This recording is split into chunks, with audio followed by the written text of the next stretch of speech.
Hey everybody, my name's Jesse Lee. I'm the online programs director here at the White House. We've been doing a lot of stuff to try to follow up on the State of the Union, answer people's questions, flesh out some of the president's proposals a little bit. All day today we'll be having these kind of online roundtables with some of the best sites on the web that can penetrate into these issues. The first one we have is on the economy. We've got Austin Goolsbee, the chairman of the Council of Economic Advisors. We've got MSN Money represented over here. We've got Examiner.com. We've got Mint.com. And I'll let you guys introduce yourselves as we kind of go around. Also, for those watching at home, I'll be keeping an eye on our Facebook application where you can discuss the conversation as we're going along. And I'll take some questions as I see them come up too. So go ahead and dive in. Austin, you want to say any kind of just brief remarks on the President's State of the Union, just kind of sum up the overall picture that he was putting out there? Sure. I'm the chairman of the Council of Economic Advisors. Obviously, the big theme coming out of the President's State of the Union was economic in nature, that we need to win the future, which was really about out-innovating, out-educating, out-building, and bringing some rationality and thought to the long-run government situation in the economy, that those things are how we're going to grow our way out of these problems and how we become more competitive and set up better careers for our kids and going out in the future. And so there were a lot of policy ideas in that, but it was a message which was meant to be one that could be embraced by people from all different sides of the aisle. All right, we'll go ahead and just kind of do rounds of questions, I think. So let's start with Amy Stone with MSN Money. Thank you. Yes, I'm from MSN Money. Thank you so much for having us and inviting all our readers to ask their questions. We got a lot of them. The first one I wanted to start with was about taxes. That was a big topic that people wanted to address with you. And we got this one from Matthew from Reading, Pennsylvania. And he writes, Mr. Goolsbee, during the State of the Union speech, President Obama spoke of reforming our tax code to both simplify it and close loopholes. What kind of reform is he looking at, and would he entertain a serious investigation of a flat tax arrangement? And then this is related, so I'll throw it in there. A reader, William, asks, is there or is there not any possible way to establish a fair tax system that does not require a master's in economics or a CPA for us poor tax holders to handle? Well, on the second, I have a PhD in economics and I have a hard enough time with it. I think there's this issue of tax reform, I think, is an important issue, and the president outlined some thoughts on it in two areas. So the first, which he identified as a bit of a double win in that it could help make us more competitive internationally, make our employers more competitive internationally, as well as bring some rationality to our tax code, was on the corporate side. And there, in a way, what he's describing is a bit of the flat tax philosophy. Let's broaden the base and lower the rate. So right now, the United States is about to have the highest corporate tax rate in the world. We were second, and Japan is reducing their rate. And yet we don't collect more revenue than the average rich country. And so you say, how could that be? And the answer is because we've carved out various forms of activity, various deductions, you get credits, you have loopholes. And if you eliminate a bunch of those and broaden the base, you could lower the rate without losing revenue in a way that would make it much simpler for people that are running companies to operate their business, as well as making it more competitive. So I think you'll see a focus on that. And he put the challenge to Congress and to business. Let's do that, but let's make sure we broaden the base and lower the rate like the flat tax. On the individual side, we must begin with simplification. Now, the president thinks that the high-income tax cuts that President Bush put in place ought to expire. You heard him say that in the State of the Union. We ought to be open to examining any kind of tax code simplification or change that would make the system fairer, make the system easier to understand, but we've got to be mindful that we don't just go to massive tax cut of very high income people that doesn't equalize, it doesn't keep revenue stable, and where in some of these they're just counting on it to trickle down. I think the president in the State of the Union was saying he's a bit skeptical of the trickle down nature, but for sure we ought to be open to any possible reform that's going to simplify, make it more efficient, and generate revenue. Okay, thank you.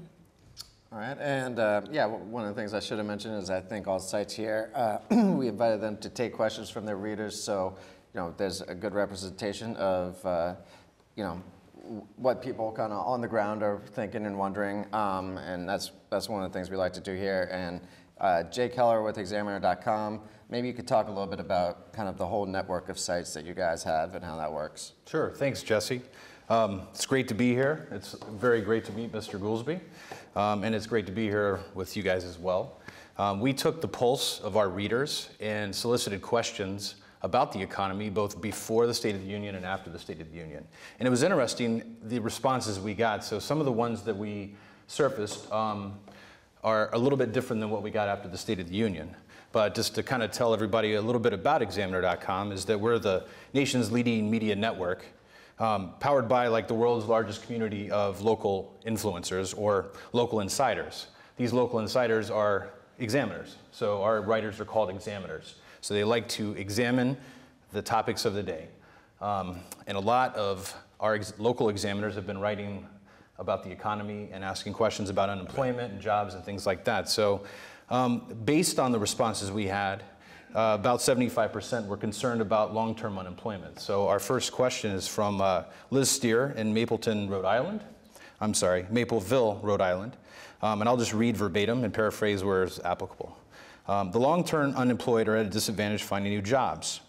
Those that lost their jobs at the height of the recession are now called 99ers, and according to the reader, often discriminated against due to the length of unemployment. The majority of these people were middle-aged, former middle class, and are not eligible for any further benefits other than SNAP. Are there any plans to add additional weeks of unemployment compensation to keep the 99ers from becoming homeless while a solution is found to help them find a job? Well, look, where the phrase 99er comes from is the president extended unemployment benefits and extended them again, and then in the tax deal got the number of weeks that you could be eligible, and then got an extension for how long those extensions would last. And the most you can go is 99 weeks, and then the benefits run out. I don't think, in the tax deal, the president got a 13-month extension of the current law to prevent millions more people from becoming 99ers, or the equivalent if you're in a place where 99 weeks. And it was, no one thought he would be able to get the extension that he did. I don't think that there has been much sentiment in Congress to extend the benefit weeks past the 99 weeks. Now, the reader that you have there matches, I get letters and emails from people in this situation, and it's awful. It's really heartbreaking. The things that we've done to try to address this, you've got to get the job engine running. That's the only way to try to solve this problem. And I think the reader is correct that the people who've been unemployed for a long period, they then face the double whammy that as if the economy wasn't bad enough, then they have a second, at some companies there's a bias against, well, you've been unemployed for a long period of time. And so they're hiring the more recently unemployed ahead of the longer term unemployed. The president put in place the HIRE Act, which gave tax incentives to employers to hire people that had been unemployed for longer durations, and I think that has been important. The president has put a major focus on trying to facilitate and get credit and cut taxes for the self-employed and people starting their own firms. that a lot of times if you can't get a job to go work at a bigger firm, there are people going into business for themselves. And third, with the tax deal, in addition to extending unemployment benefits, it's doing a bunch of things to try to stimulate and get going the macroeconomy, which is the only way we're going to get out of this problem. Now, I don't see how there were people opposing extending unemployment benefits. In a normal period of a boom, there are about 1.5 there are 1.5 people seeking work for every work opening. And in a recession, that can go up to 2 or 2.5 in a normal recession. In this recession, that ratio went up to over 6, and it's still above 5. So it's come down to, but there are 5 workers looking for work for every job opening. And where in a normal period of time, you could find a job quickly, in an environment like this where you're coming out of the deepest recession since 1929, you can't. So we've tried to prevent millions more from getting in that situation. We're doing everything we can to try to get the job engine going and giving them incentives to hire the 99ers. I haven't seen in Congress a sentiment to extend beyond 99 weeks, unfortunately. All right, and we got a lot of questions about that here in the chat too, so thanks for taking that and thanks for asking that. Let's go ahead and turn to Lee Sherman with Mint.com. So Mint.com is a free online service that helps folks manage their money, and we produce a lot of content, and we have a very vibrant community that we reached out to ask some questions. And our readers being a little bit younger, I think the overall theme was one of, is there a future for me? And touching on things like Social Security and retirement and all these kinds of things. So the question is from Anna Marina Soriano, I don't really have much faith in Social Security benefits for my generation. I would be interested to find out what is in place to keep the system up and running. So I think, long-term fixes as opposed to short-term fixes. Yeah, the president did touch, I mean, as I say, the theme of State of the Union was there is a future.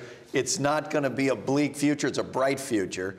And we just need to make sure, recognizing we start from we're the richest country in the world, most productive workers in the world. The other people are growing, but they start way below where we are. And so I think it's important we start with that. And so most of the theme was about how do we educate, innovate, and keep growing. Now, he did touch on the issue of Social Security. And in the context of broader, long-run fiscal consolidation, I think it is how you'd call it. Sure. We have known for decades about the long-run fiscal challenge facing the country associated with the aging of the population as well as rising healthcare costs. What the president said, which is the right thing to say, is the deficit size is not primarily due to discretionary spending. Mm-hmm. Okay, so he outlined, look, we're going to be putting out a budget in the next couple of weeks that is going to bring discretionary spending levels with the freezes that he's called for. Yep. To levels as a share of the economy that have not existed since Dwight Eisenhower was the president. As he said there, we have to all admit to ourselves what anybody who sits down and looks at the budget knows is that's not enough. That's just a sliver of the budget. And so we've got to think about these issues. Now, he has said that with Social Security, again, we ought to be open to look at any plans that strengthen Social Security, not undermine it, so that it can be there for people at Mint.com who are reading or wherever, that there will be Social Security and that we not privatize Social Security and put it onto the whims of the stock market. Now, with that as the guide, he's open to, let's discuss all different ways to make sure that it can be there, because it's probably the most popular government program that has ever been. And it has helped assure the retirement, safe and secure retirement for millions and millions of people. I think that it's not an immediate pressing problem. It's one that we've got to take long-term solutions on, and the President outlined in State of the Union, he's open to looking at how we do that. Great, thank you. All right, and I want to plug a couple real quick that are related from the discussion online here on Facebook. Hickory Strongheart asks, I noticed that most of the initiatives that President Obama mentioned in the State of the Union address related to long-term restructurings and innovation technology. In the short run, I can't see how these initiatives will create jobs. Deborah Renfro actually asked a question which kind of dovetails with that, which is, the problem is our employers aren't internationally competing. The problem is the jobs are hiring in other countries and not ours. To some extent, that may actually answer the first question, but maybe... Yes and no. Look, you got two things. In the tax deal at the end of last year, the president negotiates an important contribution for the economy in the short run across several different categories. So one, people did not have their taxes go up right at the first of the year, and they got a payroll tax cut for, I think, 150 million workers.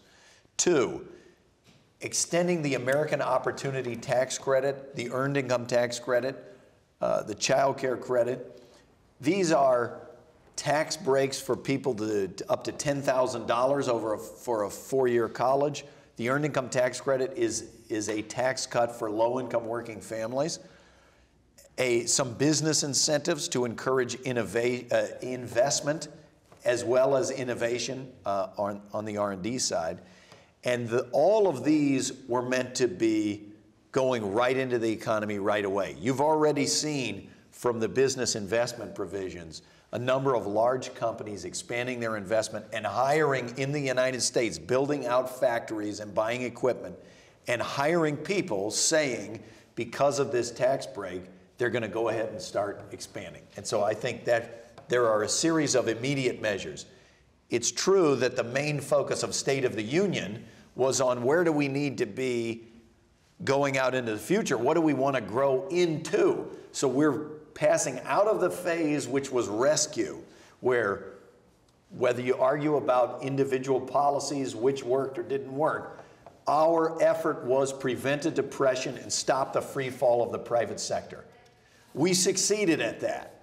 And now we move into a phase which is we must grow, and by growing, that is how we're going to add jobs. And as we phase to that, I think we must keep an eye on where do we want to grow into.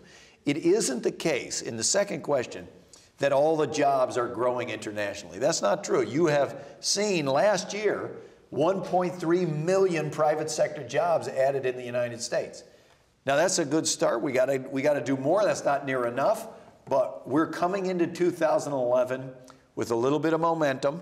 We've added more than 1 million private sector jobs.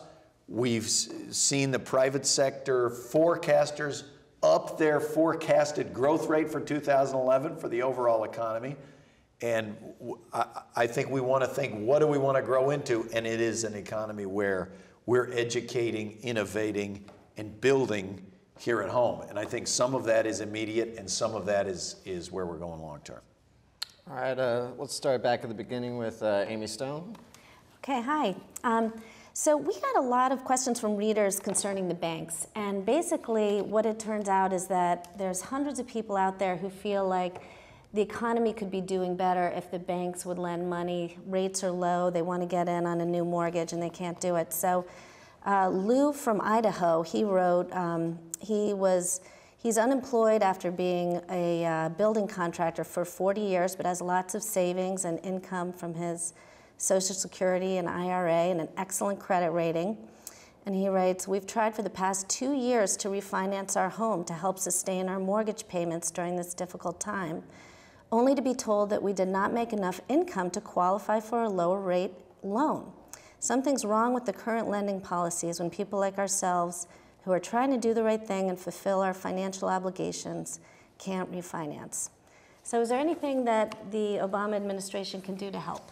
Well, I think this is on refinancing your mortgage is one type of credit, and it represents a broader issue that we see played out all over the space, whether it's small businesses having their lines of credit pulled by banks coming out of the financial crisis, which have hindered the growth of small businesses, to consumer lending, whether it's for consumer spending, for auto loans, for mortgages, or small business expansion generally. This has been a tough area. The president enacted the small business jobs bill, which a major component of that were direct incentives and rules designed to get banks to open up more channels, especially community and local banks, more channels and more incentives to lend to small business. Because I do think that's one of the differences about this end of a recession compared with previous, that normally small business is one of the first things to come back, and this time it hasn't been.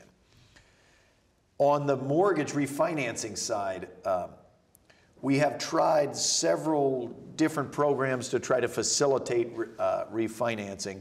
It's always going to be a problem without a stable source of income in excess just of Social Security. A lot of lenders are going to say, well, how do we know that you're going to be committed to paying it back? It's a really tough spot when people with good credit and have good credit history and have assets are not able to get credit. And I think we can only hope and push as hard as we can to get ourselves out of credit crisis mode so that we are in more normal credit conditions. It's hard for just it's hard to have a regulatory solution to what we're describing there. However, the Consumer Financial Protection Bureau, which President Obama put in place in the financial reg reform effort,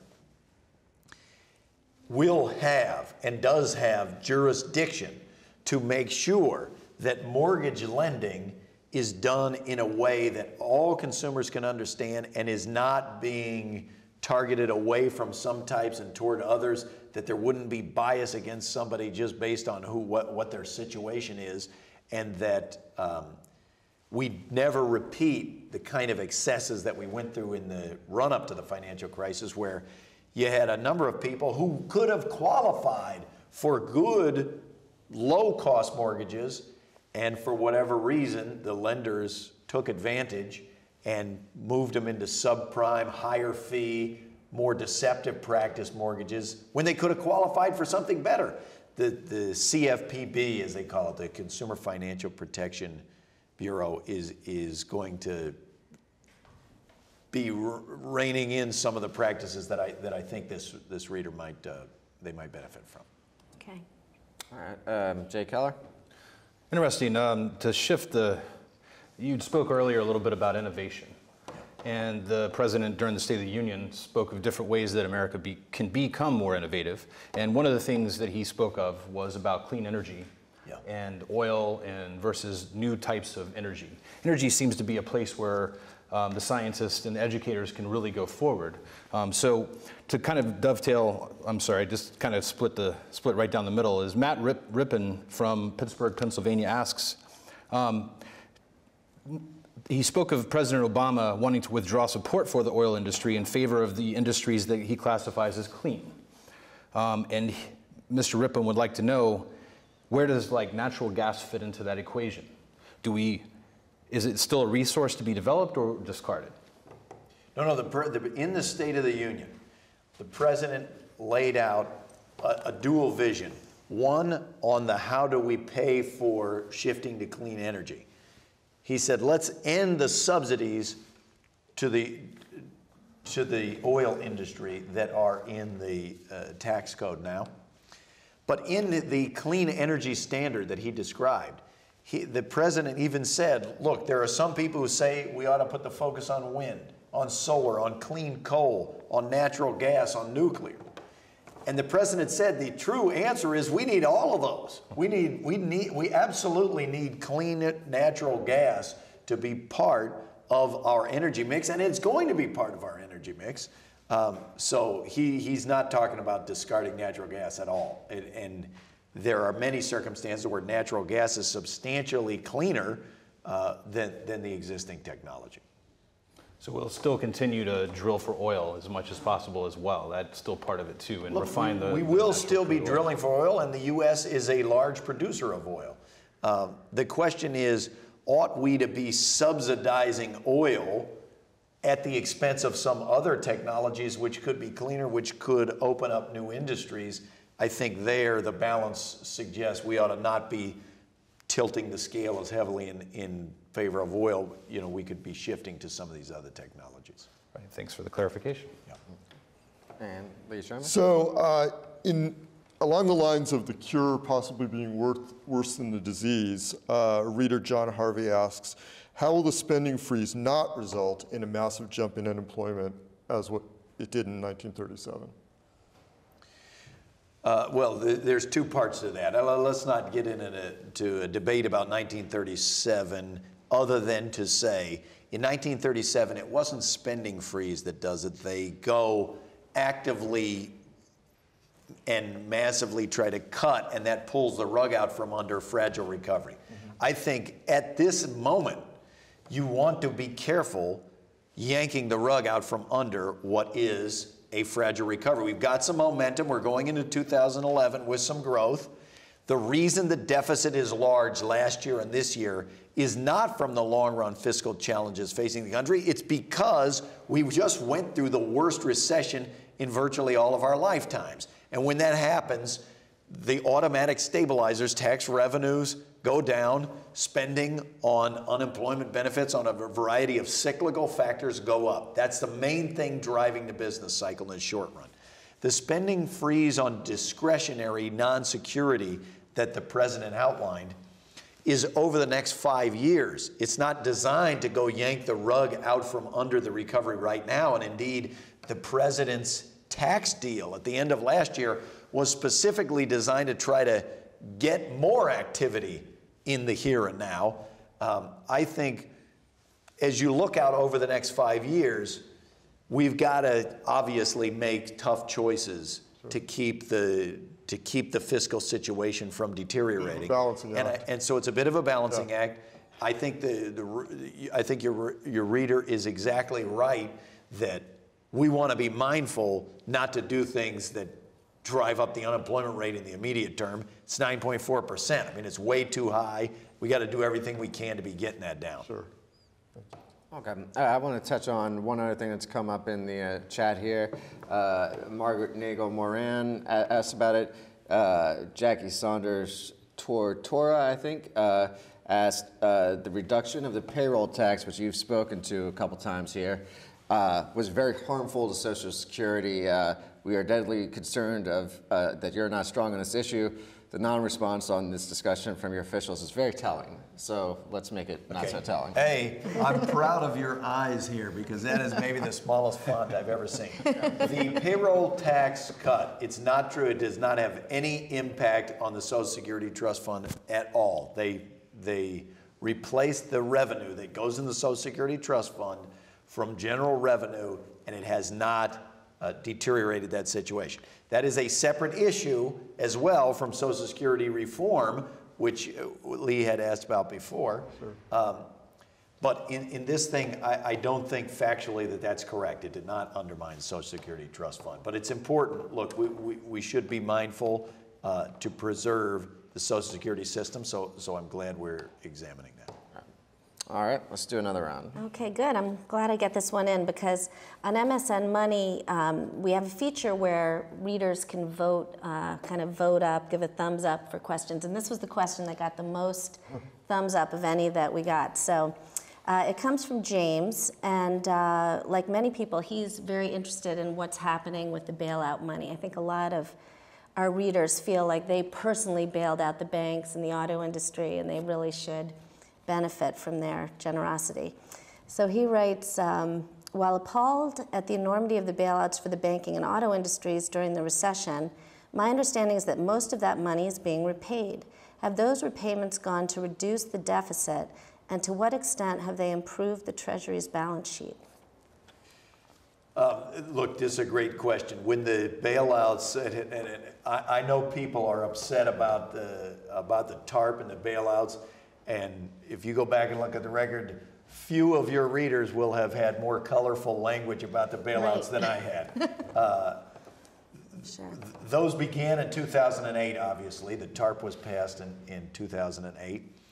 It is the case that when most people think we spent $700 billion on these bailouts, when the Obama administration came in, they began imposing very tough conditions. And we can walk through the auto industry as an example, because it was also included in that. The money has been getting repaid vastly in excess of what was initially thought. It's not going to cost $700 billion. I think the most recent estimate is they think it will cost in total $30 billion. And there are some people who say it might not cost anything. That on many of these investments, indeed most of them, the Treasury turned a profit. They have gone to reducing the deficit. Now, it's in the sense that when they passed the TARP, they expected it to be a big deficit, and the actual number that's coming in is smaller and smaller. So that is shrinking the deficit. That is improving the balance sheet in that sense of the word, but we have yet to get to it being a positive number. It's simply a dramatically smaller negative number than they thought it was going to be. Okay, thank you. Not to do too much about the long-term unemployment, but one of the interesting questions from a reader, and I appreciate that you asked that because I think one of our readers had asked the same. But kind of going back to the unemployment, one person was unconcerned that so many people are, I'm sorry, concerned that. I was like, that is I got confused. insensitive reader. What? Unemployment, unconcerned, okay, excuse me. So many people are looking for work and companies don't want to hire people over 55. So Janet McElroy from California wonders if there's a way we can possibly push back the retirement age to 55 so people can collect earlier their Social Security benefits that they paid into. I don't, that the administration has not been pushing that. To me, that's a bit of that would be a bit of an odd response to an employment crisis like the one we went to of let's just change it so that the people that are unemployed retire and then they don't count. I don't think we should, that will just paper over what the problem is. We need to generate jobs. That is what we need to do. We got to get the engine going. If there is a bias against older workers, we've got to address that head on. It's illegal, and we should be pursuing what the legal channels are on that. But second, if we have the engine humming and people are hiring, you've seen in the past, in the 1990s and in other periods, lots of groups that in down times are being hit hard. When times get good, people need to start drawing from the workforce, and some of our most productive workers are over age 55. I think if any business sits down and starts looking at productivity of workers, they will often find what I'm saying, that some of the highest productivity workers are there. So there has not been a great deal of discussion of reducing the retirement age on those grounds. I think we would have to think through the fiscal implications of doing a policy like that. But I will say where the administration's absolutely committed, A, to trying to get the job engine revved up again, B, to making sure that if there is bias against older workers, that we are stopping that bias, and C, for the long-term unemployed, engaging in policy explicitly designed to try to give companies an incentive to hire the long-term unemployed, to get them back in the labor force so we don't get into a situation where people's skills deteriorate and then they really have a hard time finding a job, as happened in Europe in the 1980s and in some of these other periods. Okay, and I think we can get one more to finish out this round from Lee Sherman. Okay, so also related to retirement, but more from the perspective of a younger reader, Philip 24 wants to know, will the administration be announcing new initiatives related to retirement saving? So any kind of incentives or something that's going to stimulate young people, get them to. Well, we have tried over this period to reduce taxes, give incentives for people to save. The president put in place, we've had a saver's credit that got extended. We've tried to have these, I think you'd call it universal 401k or automatic enrollment 401ks, Sure. where the evidence has suggested that there are a lot of people who they're too busy to sign up. So what the default is at their employer makes a big difference in how much they're saving for their retirement. And if you just change it so that you're automatically in, unless you say, no, please don't save, Right. then you get an account, and those have been effective. We've tried to facilitate some of those. I think most of our area has been in the form of trying to get incomes up and trying to explain to people the incentives to save. Coming up with new programs now, obviously we need to come up with revenues to pay for those programs. So we're in a very tight budget environment. I think most of the new programs and incentives we have now are about trying to encourage the private sector to get their employees to save. But It's hard to if get we go young through people it some- excited about retirement. it's hard to get them motivated to be thinking about, well, but when you're 67, is that where you want to be? Right. But look, it's important. And as you get older, you start having to think of these. I got 3 small kids, and we recently had a grandparent pass away, and our kids start asking us, questions about our own mortality, and sometimes kids can get you thinking about it. But I hope everybody will think about their own retirement. On the policy side, we've got to make sure Social Security is there and stable, and we have a large number of programs that are about encouraging savings that are on the books right now, and we want to try to explain to everybody what is there. There are a lot of great programs that people can, either at their employers or with the government, get matching and have it accumulate tax-free. If you start early, boy, it's a lot better. If you wait till you're 57 before you start saving for retirement, it's hard to make it up. If you start when you're 25, it really compounds. All right. If you got time for one more from the chat, we'll probably have to close it out after that, I think. But Paula Sullivan asked, and maybe you can speak to this kind of issue of people starting up small businesses a little more broadly. Why not fortify the SBA to provide millions of micro, under 10K, low-interest loans to people to start our small businesses? Okay, the area of small business, as I indicated, is critically important to recovery, has lagged the recovery in a way that previous recovery small business was leading, not lagging. We have absolutely, the Obama administration has absolutely fortified SBA extensively and in numerous areas. It's a great idea what you have here, and we have tried to carry out many things like this.